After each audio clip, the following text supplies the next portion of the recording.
students, welcome back to World of Home Science. Myself Vijay Patil, Assistant Professor of Home Science, Government First Grade College, Ankola, Pujgeri. In this video, we move on to dyeing in textiles, that is part of wet processing in textiles. The world of textiles without color is almost unimaginable. Earlier, man depended on plants and insects for his supply of color, but today, with the availability of synthetic dyes, there are hundreds of colors to choose from. Let's see what is dyeing. Dyeing is a process of adding color to textile products like fibers, yarns, and fabrics.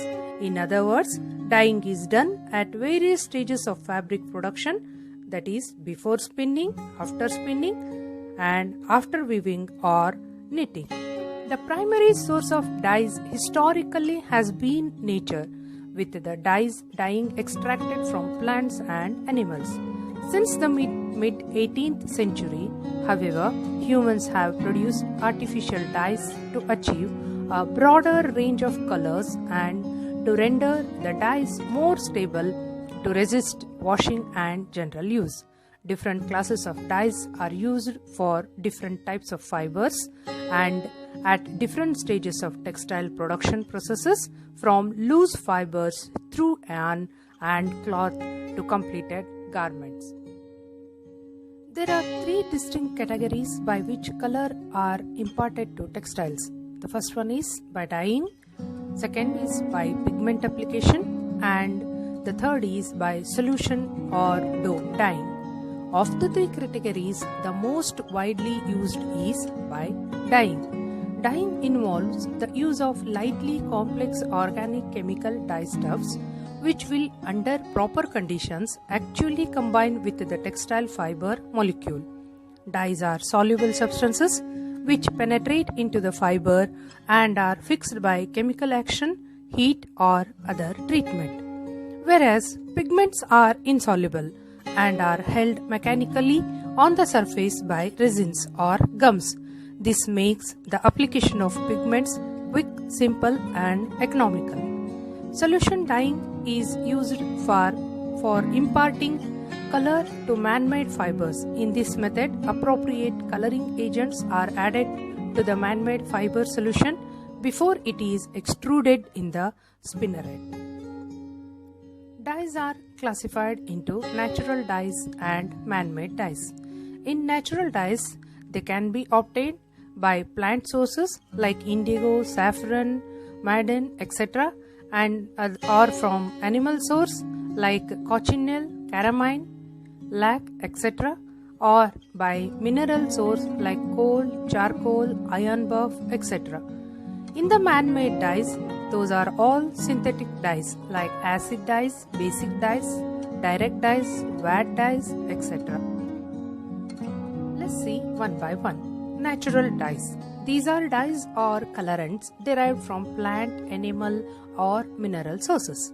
The majority of the natural dyes are from plant sources, namely roots, berries, bark, leaves, wood, and organic sources such as fungi and lichens.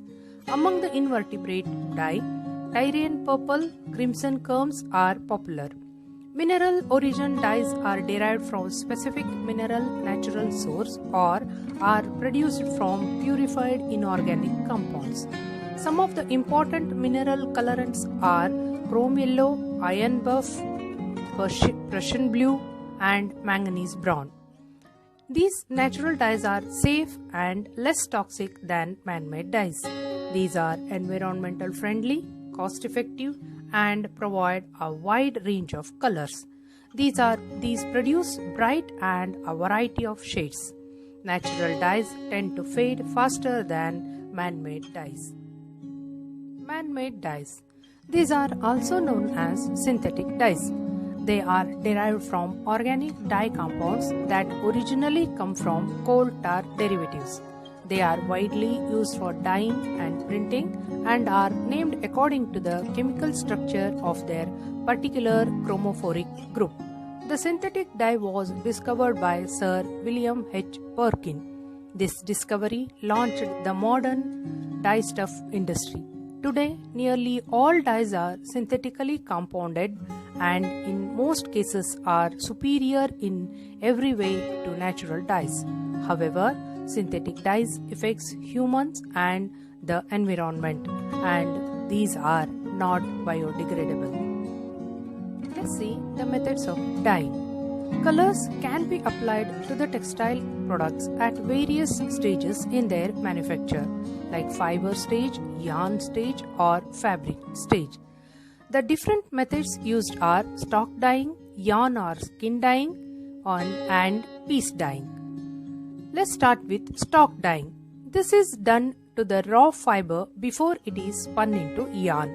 This process is done by putting loose unspun fibers into large vats containing dye solutions, which are then heated to elevated temperatures. It is the most costly method of dyeing because the level of production is relatively low. Also, there is 10 to 15% waste of dyed fiber through manufacturing steps. It is mostly used for woolen fibers. This is how the fibers dyeing is done. Yarn or skein dyeing. It is the dyeing of yarns before they are woven or knitted into fabrics. Yarns may be dyed in different forms such as skeins, package, or beams. Skein dyeing consists of immersing large loosely wound hanks of yarns into the dye vats, which are specially designed for this purpose. In package dyeing, about a pound of yarn is wound on a small perforated spool called a package. Many spools fit into the dyeing machine, in which flow of dye bath alternates from the center to the outside and from the outside to the center. Beam dyeing is just a larger version of package dyeing. Yarn dyeing is less costly than stock dyeing and provides excellent penetration of dye into the fiber. Yarn dyeing is used for the manufacture of checks, stripes, and plates, etc. These are some dyed yarns.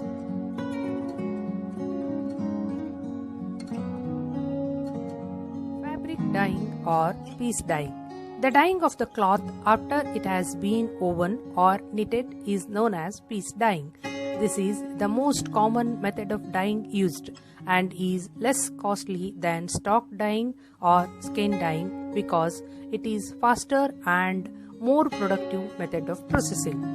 It is also the most adaptable method of dyeing solid color fabrics.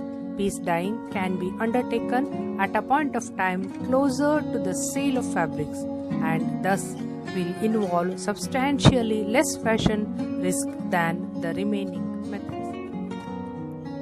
These are the pictures of dyed fabrics. That's for now. This is me, Vijaya, signing off. If you find the content of this video useful, do like, share and subscribe. Comment for your suggestions.